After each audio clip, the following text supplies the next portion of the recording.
Hello everyone, I'm Rod Wortham and welcome to this episode of Raceface Driver Updates here on Racing America. I hope everyone had a great Labor Day weekend. The Raceface family of drivers were in action starting on Wednesday at North Wilkesboro Speedway and ended up at DuQuoin State Fairgrounds on Monday with another 8 races in between. Darlington Raceway played a big part by hosting both the NASCAR Xfinity Series as well as the USAC Quarter Midget National event. We had ARCA and road racing in Portland and pro and super late models in Hermiston. We even slung some dirt in Texas, so let's get right to the results. We start at North Wilkesboro Speedway and the Cars Tour Window World 125 as part of the racetrack revival, and a revival it was, as the race was a complete sellout with more than 20,000 fans on hand and the largest pay-per-view event by our very own Racing America. We had 2 Raceface drivers competing, and we start with Connor Mozak, who was in the number 28 Nick Taylor Interstate Foam and Supply Justin Carroll entry. Connor qualified 23rd, but struggled in the first part of the 125-lap event. The team stayed out on lap 40 while most of the field pitted, and that strategy paid off.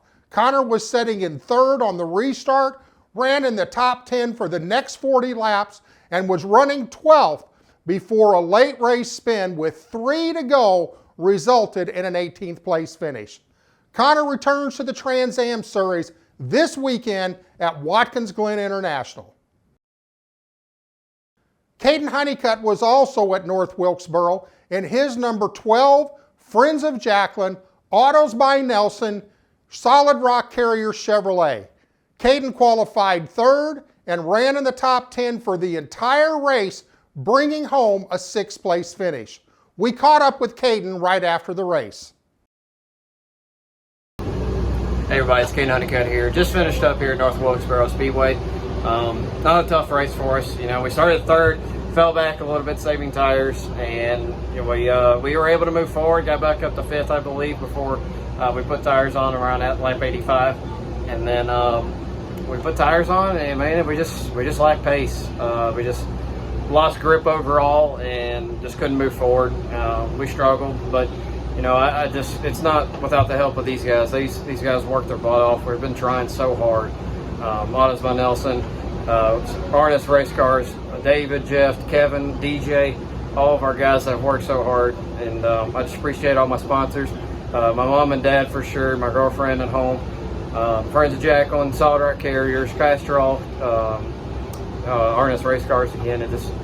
We're so close, man. We're getting there. It's a long road, and unfortunately we would have many more races to figure it out. But we do have chances to go out and win the rest of the season. So we're going to keep on at it, man. We're going to keep on going, go to Track County in 2 weeks, and try to break through for our first win of the year. And let's try to keep cutting in the points lead if it's still possible at this point, but we're still going to keep at it. Up next for Caden, NASCAR Camping World Truck Series this weekend at Kansas Speedway. We'll have another update on Caden later in the show. We're going to take a quick break, and when we come back, we check in on NASCAR Xfinity drivers Anthony Alfredo and Sheldon Creed taking on the Lady in Black at Darlington and Joey East at Portland International Raceway. Can Sheldon win at the track too tough to tame and secure a playoff spot? We'll find out when we return with more Raceface driver updates here on Racing America. Hi, this is Cole Denton, and you're watching Raceface Driver Updates on Racing America. Welcome back. Anthony Alfredo was at Darlington Raceway for the Southern 500 and had a special partner on board his number 23 Our Motorsports Chevrolet. Anthony secured a unique partnership with Richard Childress Racing to represent the organization's PBR team, the Carolina Cowboys. Anthony did not get to qualify after getting into the wall during practice and had to start 37th, but raced his way to 18th during the first stage. During the Stage 1 pit stop, the team had an uncontrolled tire penalty and had to serve a pass-through. Trying to catch up to the field, Anthony had a medical issue and hit the car number 26 that was right in front of him. Here is a post-race interview by Front Stretch after Anthony came out of the infield care center.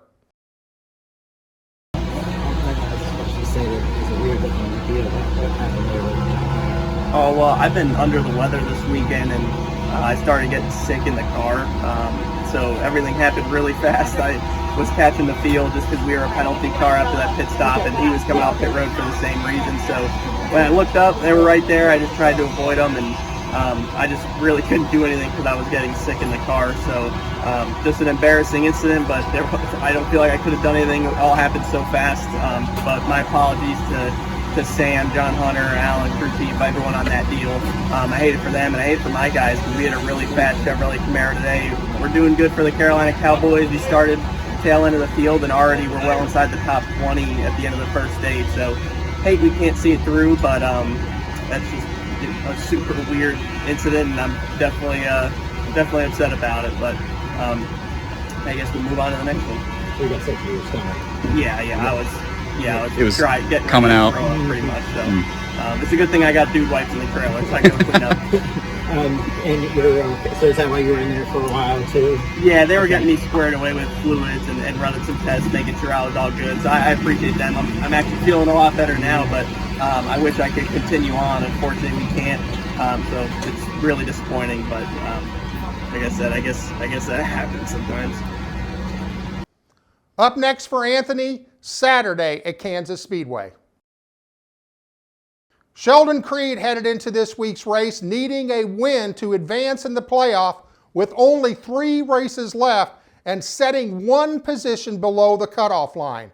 Sheldon and Team RCR uploaded the number 2 Whelen Engineering Chevrolet and were fast right out of the hauler, putting up the 3rd fastest time in qualifying.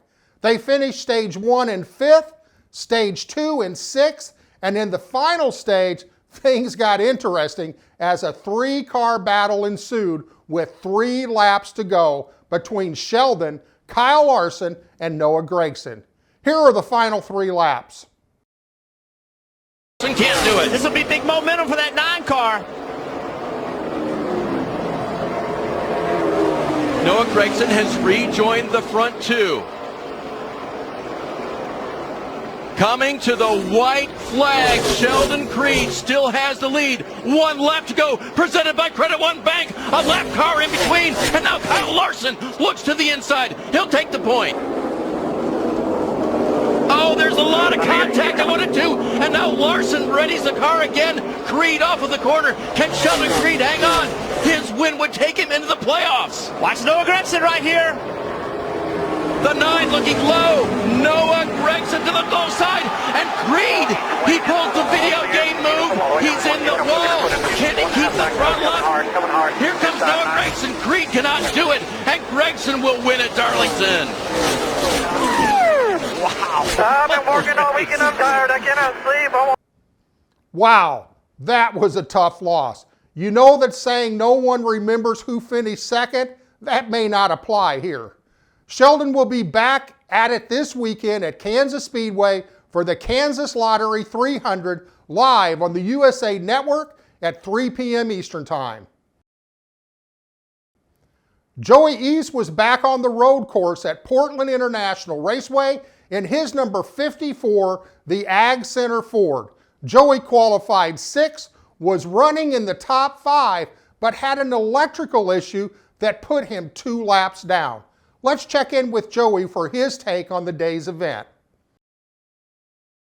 Hey everyone, this weekend we raced Portland International Raceway on the road course, and we had a really fast car this weekend. On practice on Friday evening, we ended up in sixth place position, and then on Saturday there was a 20-minute qualifying session, and we ended up in 6th in that also, but our car felt really good, and I was really excited going into the race, and we started 6th, and we quickly made ourselves into the 5th position.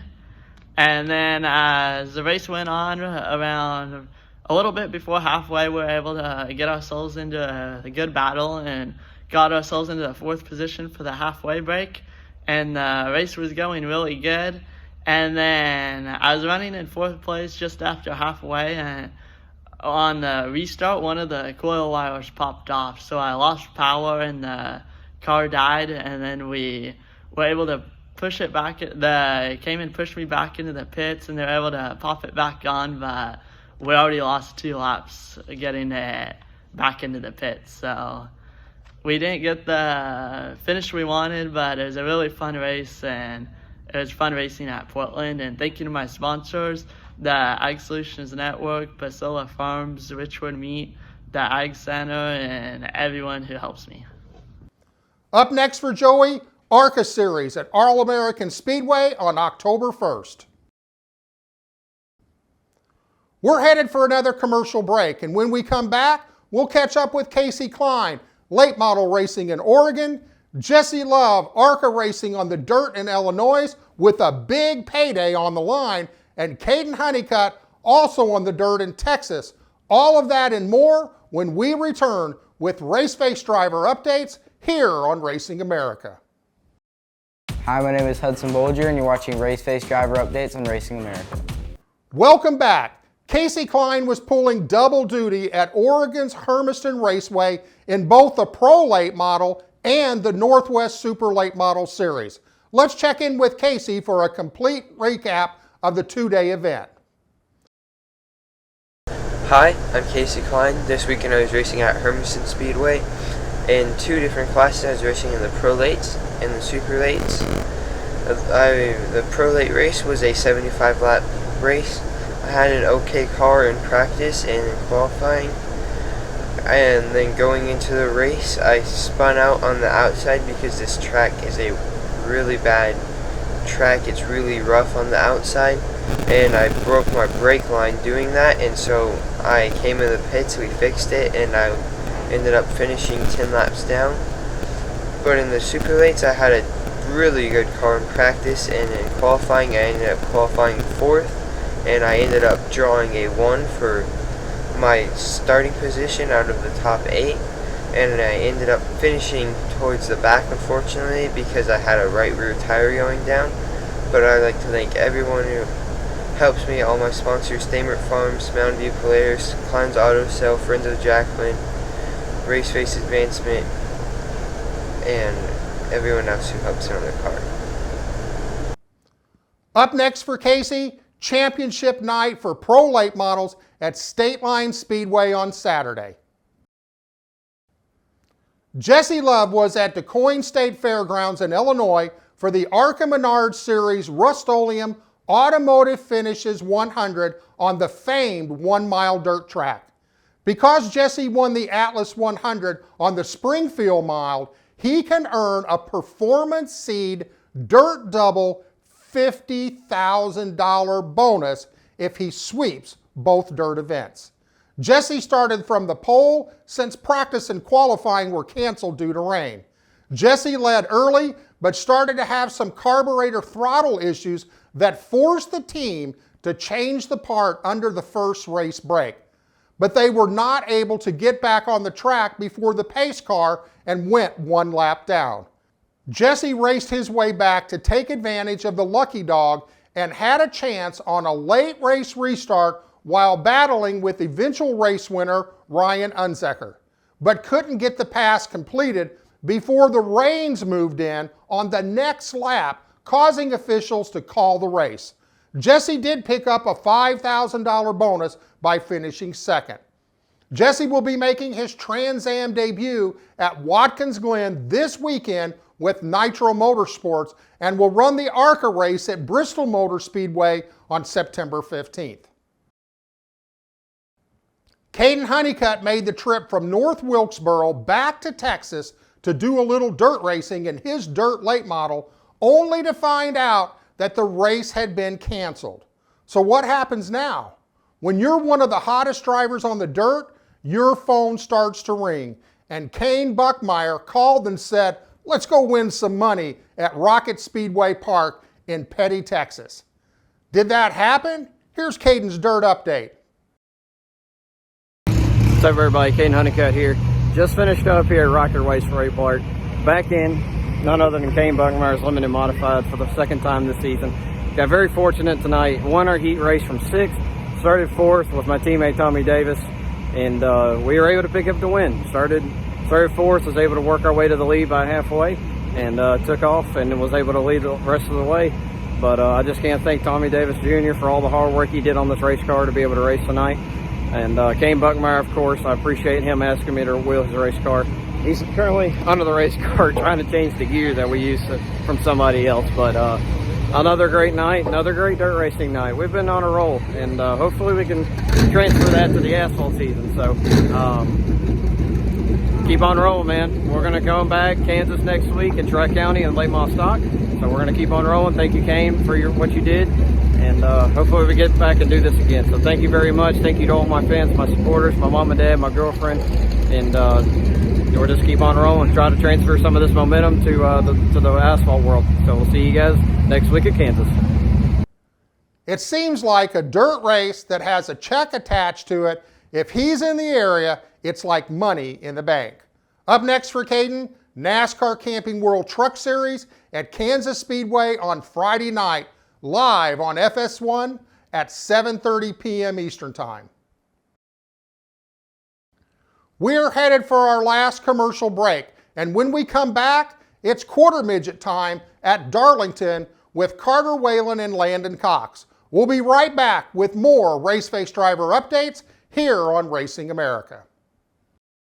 Hi, my name is Cassidy Hines, and you're watching Raceface Driver Updates on Racing America. Welcome back. Team Landon Cox Racing with drivers Carter Whalen and Landon Cox were at the Cookout USAC Quarter Midget Nationals at Darlington Raceway over the weekend. The event was hampered by rain and NASCAR timelines that played havoc on their schedule and even canceled some races. Landon Cox was at Darlington Speedway to win a national championship in Junior 160. But before that, Landon raced his junior Honda and junior Animal into the B mains, but wasn't able to advance to the A mains. In Junior 160, he did race his way into the A mains, but unfortunately, the race was called due to rain, and he was scored with a 5th place finish.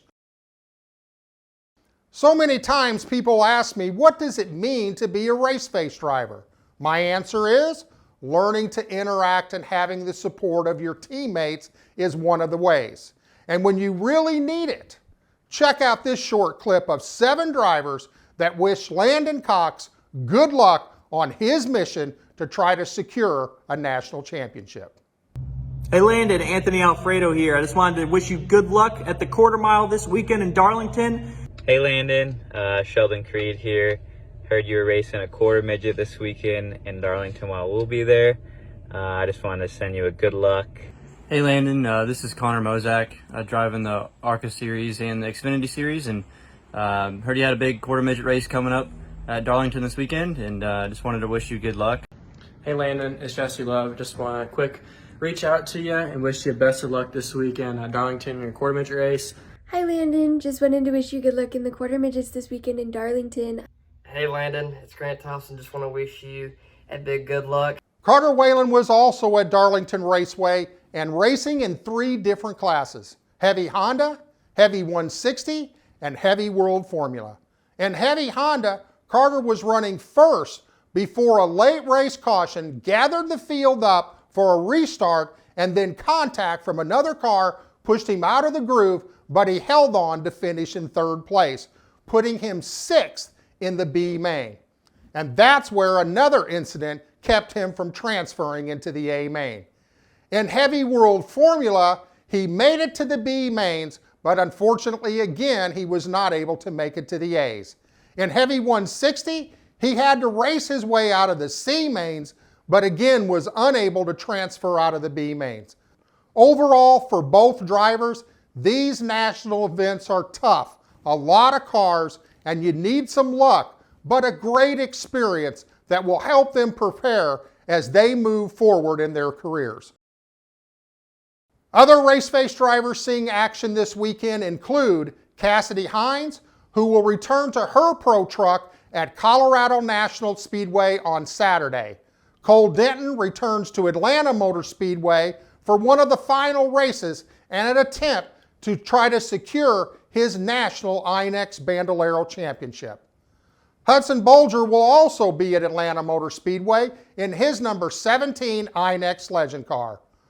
That's it for this week's Raceface Driver Updates, and remember, if you've missed any of our shows, you can get caught up at raceface.tv on demand. Don't forget to follow us on social media. Make sure to check out Speed Zone Race Store for the latest in apparel. As always, we encourage you to support local racing in your communities. We'll be back next week with more from your favorite Raceface drivers, so go out there, have a great race week. I'm Rod Wortham. Thanks for watching.